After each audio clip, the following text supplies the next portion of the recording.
ಬಗ್ಗೆ ತಿಳ್ಕೊಳ್ಳೋಣ ಬನ್ನಿ. ಕಿಯಾ ಸೊನೆಟ್ 2022 ಮಾಡೆಲಲ್ಲಿದೆ.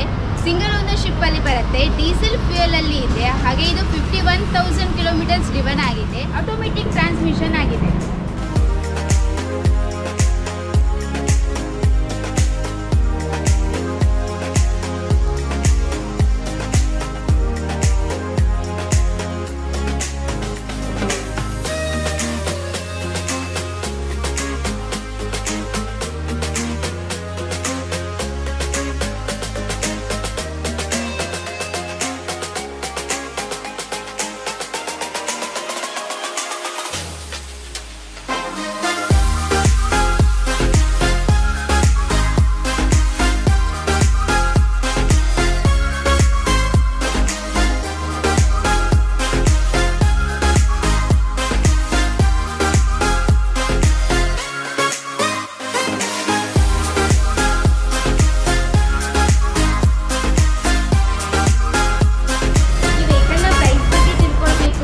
ವೆಹಿಕಲ್ನ ಫಿಸಿಕಲ್ ಆಗಿ ನೋಡಬೇಕು ಅಂತ ಹೇಳಿದರೆ ಬಡ್ಕಳದಲ್ಲಿರೋ ಬಾಲಾಜಿ ಆಟೋ ಕಾರ್ ಶೋರೂಮ್ಗೆ ವಿಸಿಟ್ ಮಾಡಿ.